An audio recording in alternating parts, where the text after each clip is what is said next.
HarperAudio New Zealand presents Woman Uninterrupted, written and narrated by Brodie Kane. That's me. For all the women. Preface. How to listen to this book. Let me make one thing very clear. This book is not a guide to life. Yes, each chapter is headed up with a how-to, but no one should be trying to do some of the things that I have done. I've made some big, lofty choices in my life. Some things have gone very right and other things have gone very wrong. I have won medals and built my own media company, but I've also slept on the floor of a 60-year-old Greek man's bedroom and shat myself in a Brunei jungle. Those highs and lows have shaped me, but they are not the things I would recommend doing yourself. Life is about figuring out what is the right path for you. The path I have walked might not be the right one for anyone, if I'm being honest.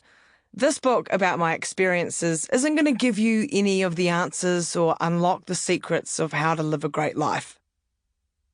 This isn't some messy millennial's guide to being a disaster either.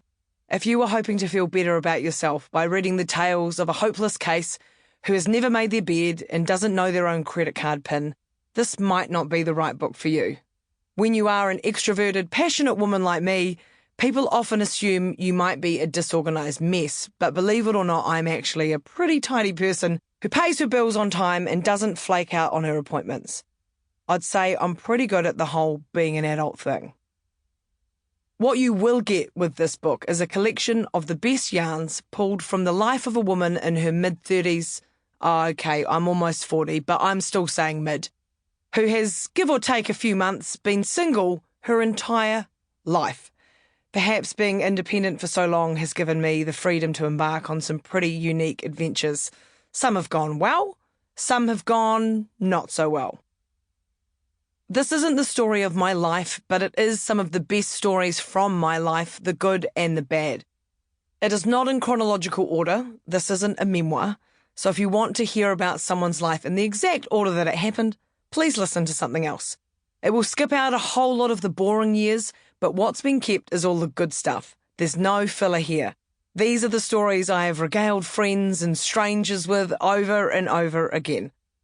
I have honed them all to perfection. I know these are the goods. This book should feel like a yarn shared with a friend at the end of the week over a couple of gins and a few bowls of fries. Pick it up when you want, read it in any order you want, dive into the stories that interest you and skip any that don't. I am that friend with no filter who will happily share all the gory details of my personal life to distract you when you need to be distracted. Warning, there will be some gory details in this book. You won't relate to everything in my life. There is no one out there who has done the exact same things as me, but you may still be able to take something from these stories. Not everyone will relate to running a marathon, and not everyone will relate to having an abortion, running out of money overseas, or doing something naughty in the army. However, even if your life is completely different from mine, I reckon these yarns will still have something for you. For quite some time, I have been an open book, figuratively speaking, so it makes sense to now have a literal open book sharing some very personal stories for your entertainment. I will share just about anything, often without thinking, and frequently on some pretty large platforms. The morning after I've recorded a podcast, done an interview, or spoke at an event, it might suddenly dawn on me. Maybe I didn't need to share all of that. I do feel embarrassed for a while, but I get over it quickly. Often the occasions when I feel like I've shared too much or gone too far have been the times when people have reached out to me to thank me for being so open. Throughout my life, the more I've shared, the better I've felt about sharing.